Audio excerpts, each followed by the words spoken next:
Faithfully delivering value, interpreting the world's best books. Hi, this is Sally's Book Talk. What's the book we're interpreting for you today? It's What is Populism? By the author, renowned political scientist, Professor Jan Werner Mueller from Princeton University's Politics Department in the US. Um, if you follow international news, you'll notice populism has been a buzzword these past 2 years.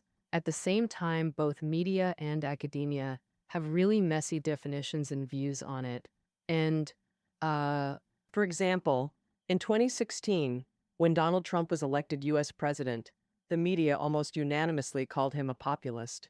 Trump opposes illegal immigration, stirs up racial tensions, criticizes globalization, dismisses climate change, and insists the U.S. doesn't need to cut energy use. Sure enough, after he took office, the U.S. pulled out of the Paris Climate Agreement. Trump also bypassed official channels, speaking straight on social media, earning him the Twitter governance nickname, seen as classic populist behavior. But Trump's case isn't isolated. Look at Europe, Southeast Asia, Latin America. This is pretty common everywhere. And from Hungary's Orban to Venezuela's Chavez, Turkey's Erdogan to Thailand's Yingluck, no matter how different these leaders are, Western media labels them all as populists. So how exactly do we identify and define populism? And why has it surged so powerfully to become a force we can't ignore? All this is clearly answered in today's book, What is Populism?, giving a great lens to grasp the global political scene. Of course, it's worth noting that as a political thing, populism only happens in places with Western-style democracies. It's a unique byproduct of that system. Next, I'll break down this book around 3 key questions. The first key question, what behavioral traits do populists have? The second key question, how do populists act after taking power? The third key question, how should Western society deal with populism? Okay, now let's dive into the first key question. What behavioral traits do populists have? Populism in English is popular, literally peopleism. It's thought to start in mid to late 19th century Russia, when Russian intellectuals went to the countryside, organizing peasants against Tsarist rule and Western capitalism. Since they called themselves the essence of the people, they were also known as populists. Around the same time, the Populist Party movement emerged in the U.S., sparked by farmers who lost land during industrialization. They formed a political party and pushed for reforms to the system and wealth redistribution. At its peak, the Populist Party was America's third largest, after Democrats and Republicans. But both Russian populists and the U.S. populist movement faded away without lasting influence. Still, the concept of populism stuck around, with political scientists using it for parties or figures that stress popular values and claim to represent all people's interests. But after World War II, Western nations built welfare systems, securing basic livelihoods and helping keep society stable. So during that time, populism didn't gain much traction. Entering the 1990s, things started shifting. With globalization surging, it brought 2 key outcomes. 1, boosting global trade increased overall human wealth. On the other hand, most globalization benefits went to a few, widening the wealth gap between regions and classes, creating fertile ground for populism's rise. Of course, today's populists look nothing like the 19th century Russian populists or U.S. Populist Party. Modern populists draw bigger crowds and have gotten way more complex. It's tough to sum up in just a few words. That's why looking at populists' behavioral traits helps people grasp this political phenomenon. So, what exactly are populists' behavioral characteristics? According to the author, there are 2 main ones: strong political exclusivity and a strong anti-elite mindset. First, let's cover the initial trait. Intense political exclusivity. In mainstream Western political thought, people split into groups with wildly different views and interests, often clashing over issues. So any party's stance will always have backers and critics. Democracy's job is to let parties compete, negotiate, compromise, and find governance plans everyone can accept. From this angle, Western democracy practices pluralistic politics, embracing factions and voices. Populists do the exact opposite. They claim to represent the entire people and everyone's interests, implying a premise. People's views and interests are identical and perfectly aligned. Populist rhetoric reflects this mindset. Former U.S. President Trump always starts with, "The American people this, the American people that." Current Hungarian Prime Minister Orbán portrays his policies as the embodiment of the Hungarian people's will. And Pollen, on the surface, populist parties seem like parties for all people, but in reality, the people populists refer to exclude anyone who disagrees with them. In other words, who counts as the people is up to the populists. For example, in 2016, the UK held a referendum to leave the EU. UK Independence Party leader Nigel Farage excitedly declared, "This is a true victory for the people, a victory for the people." This effectively kicked out the 48% who voted against from being considered British. American populist politician George Wallace was even more blatant. In 1963, upon being elected governor of Alabama, he shouted at his inauguration, "In the name of the greatest people that have ever trod this earth, I say segregation today, segregation tomorrow, segregation forever." Clearly, the greatest people Wallace referred to didn't include Black people and other minorities. Otherwise, who would he be segregating? So he was essentially using rhetoric to exclude minorities from being considered American people. For populists, since they claim to represent all people, other political forces become unnecessary. Therefore, populists oppose pluralistic politics characterized by multi-party competition. Populist parties internally show the same traits, with all members obeying one or a few leaders. For instance, everything in the Dutch Freedom Party is controlled by its founder Geert Wilders. Members, even if elected as MPs, must follow Wilders' lead and execute his orders. However, the author notes that populists usually don't abolish democracy because they're not revolutionary parties and lack the ability to seize power by force. Before taking power, they need to win over voters to get elected. After, they'll do anything to stay in power. In this process, they inevitably damage democracy, even reducing it to a mere facade. But elections won't be scrapped, and opposition parties are allowed to operate within certain limits.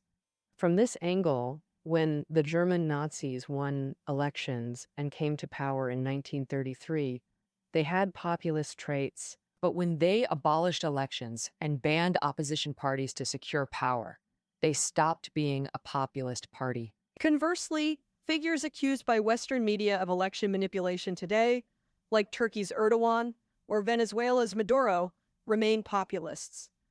Because both countries maintain democratic systems. Theoretically, both Erdogan and Maduro were elected by voters, and both have legal opposition parties domestically. Now, the second trait of populists, a strong anti-elite mindset, which actually flows from the first trait. Since populists' anti-elite stance is so distinct, it's practically their signature feature. That's why it deserves special mention. The elite populists refer to broadly means society's upper crust, career politicians, entrepreneurs, technocrats, media figures. But in reality, populists label anyone opposing them as elite, ignoring the truth. Then populists pit the elite against the people, painting a picture of polarized society. On one side, shameless elites exploiting people and living lavishly. On the other, pure, innocent people crushed by elites. In this portrait, elites immoral, people moral. Elites corrupt, people pure. Elites are parasites sucking the people's lifeblood. So populists blame all misfortunes, especially the underclasses, on elite conspiracies. Of course, who counts as elite? Like who counts as the people is up to populists. The rising U.S. Tea Party movement believes career politicians have hijacked the government, expanding power for self-gain, undermining America's free market foundation. Southern U.S. conservatives hold the opposite view. They accuse Wall Street financial groups of manipulating the U.S. government, using globalization to erode people's interests, while Eastern European populists have different narratives. Um, in recent years, EU leaders Germany and France have welcomed refugees and immigrants, demanding other members follow. This sparked backlash in countries like Poland and Hungary. Populists in these countries label those who advocate for EU integration as traitors colluding with foreign forces. Why do populists, all claiming to be similar, have such different standards for defining the elite? The reason is simple. The people they need to exclude are different, so who they call elite also differs. So the elite in populists' mouths changes like Schrodinger's cat. What never changes is that there's always an elite enemy of the people. And populists will represent the people to eliminate them. So once populists take power, they'll reshape the current democratic system to achieve this goal. This leads to the second key question. What manifestations occur when populists are in power? First, let's cover what populists do first after taking power. Weakening the independence of judicial institutions. According to Western democratic ideals, the executive, legislative, and judicial branches should separate powers and check each other, especially the judiciary, which can review actions and policies of the executive based on the Constitution, greatly constraining populists. Therefore, after taking office, they'll try every means to weaken judicial independence. In 2010, Fidesz won the Hungarian parliamentary election, and its leader, Viktor Orbán, became prime minister. He immediately enacted laws imposing various restrictions on judges' age and qualifications. Well, this excluded judges who disagreed with Fidesz, and Orbán appointed judges with very long terms, meaning Hungary's judiciary became subservient to the ruling party, unable to oversee it. So, after coming to power in 2015, Poland's Law and Justice Party did the same, for example, giving the justice minister the power to appoint judges. The justice minister is an executive official. Judges are judicial officials, letting an executive appoint judges. In Western media's view, this amounts to executive interference in the judiciary, and Poland's government faced heavy criticism but ignored it. But similar things happened in Italy, Greece, Turkey, Venezuela, etc. It seems weakening judicial independence is a standard move for populists after taking power. Next, populists will target opposition parties. Again, taking Hungary as an example, in 2013, under Orbán's leadership, the Hungarian parliament passed a bill. This bill imposed various restrictions on opposition parties regarding parliamentary seats, elections, competition, advertising, etc. The number of parliamentary seats was reduced from 386 to 199, with most cuts in opposition districts. Districts were redrawn in a way that naturally favored the ruling Fidesz party. Opposition candidates face strict scrutiny of their qualifications and funding sources, and are banned from advertising on public media. Fidesz, meanwhile, gets funding from special electoral funds and dominates media resources, effectively tying the hands of opposition parties that should check executive power. No wonder the author says populists revise laws to restrict non-populists' rights. In April 2020, Hungary's parliament even passed a resolution granting Orbán unlimited power to rule by decree. Hungary is far from unique. Most countries under populist rule show similar patterns.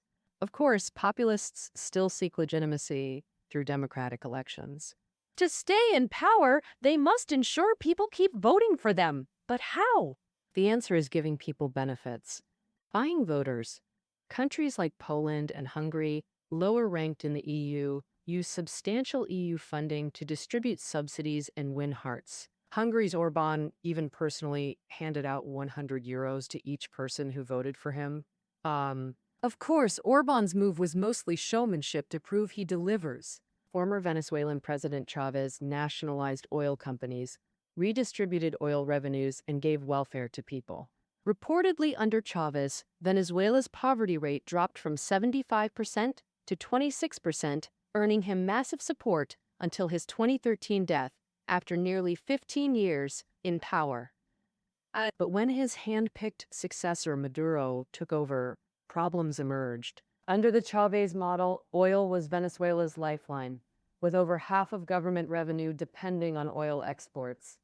Yet when Maduro took office, global oil prices plummeted, wrecking Venezuela's economy and causing hyperinflation. Within years, currency lost 95% value and unemployment soared. If you thought Maduro would step down quietly, you'd be wrong. In fact, he remains president today through one simple trick: buying voters at all costs. In late 2015, Venezuela's government built 1 million houses. In 2019, they built 3 million more for free, on condition recipients avoid protests and vote for Maduro or lose their homes. Obviously, these people who get housing can't include all Venezuelans, but that's fine since populists decide who counts as people. This proves populist power base is only those they've favored, not the entire people they claim, inevitably sparking backlash from others. Typically, critics use media and opposition to attack policies and accuse rulers of corruption and election rigging. But remember, by weakening courts and changing laws, nothing effectively checks populists anymore. Even if opposition unites to win parliamentary majority, populists have a final card: military support. In December 2015, Venezuela's opposition coalition won 2/3 of parliament seats and tried to amend the constitution to oust Maduro. Maduro immediately threatened, "Disobey, and I'll rule through the military bypassing parliament." The military sided with Maduro. Under army pressure, the amendment plan died, a common populist tactic in Latin America and Southeast Asia, though not foolproof.